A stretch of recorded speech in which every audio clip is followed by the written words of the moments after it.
dialogue, interculturality and secularism is really the theme of this year for our Ambassador Annual event.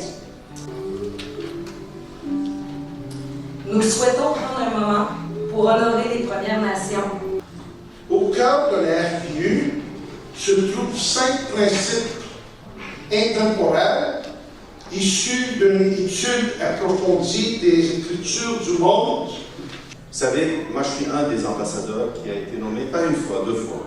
Et donc je me fais une obligation de passer ici à chaque fois qu'il y a la fédération, même si j'ai une journée surchargée.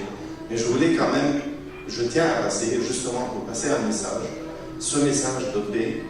Donc j'ai déjà participé à 2 autres rencontres de la FPU au cours des dernières années. Toujours heureux de mes rencontres et entre autres avec ma cousine Evelyne Lapointe que plusieurs d'entre vous connaissez.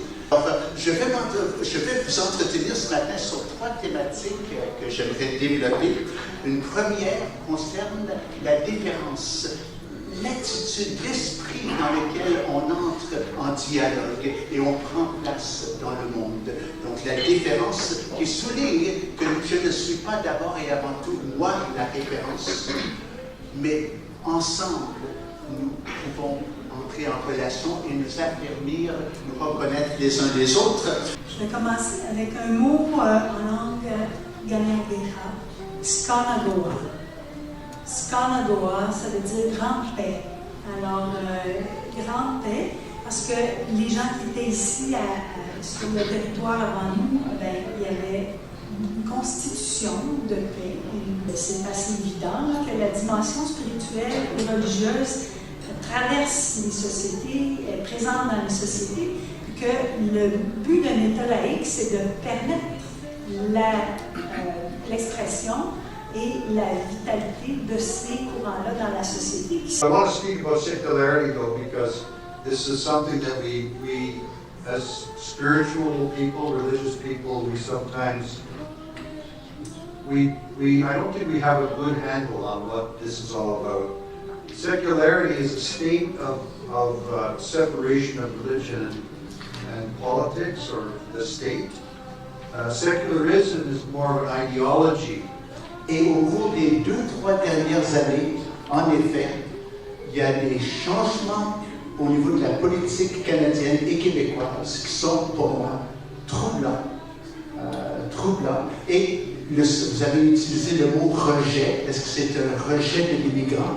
Je crois qu'il y a définitivement un rejet, je dirais, par le gouvernement actuel, ferme de plus en plus les portes du Canada.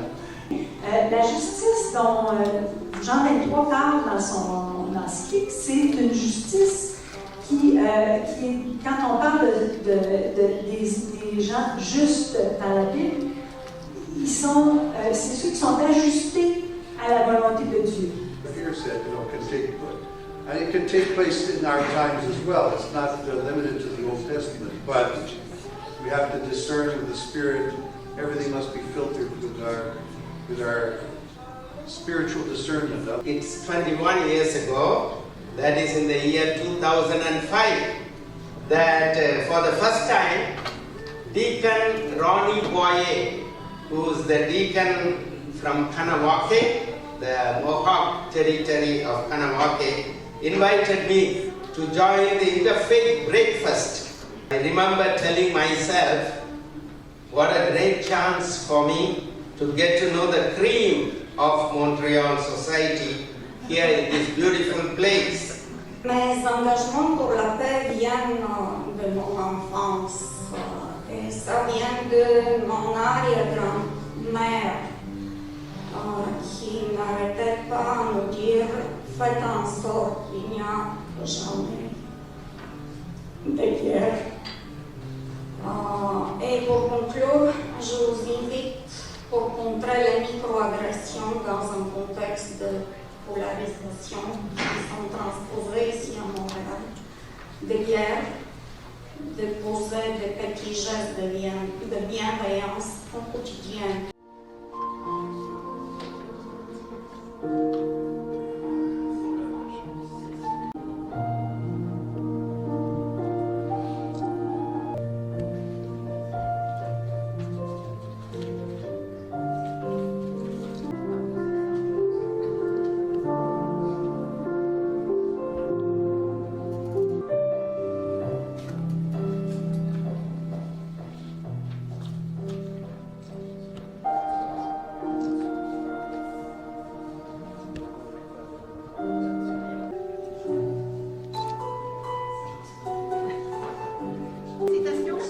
everyone is invited to come up front, do your best, smile,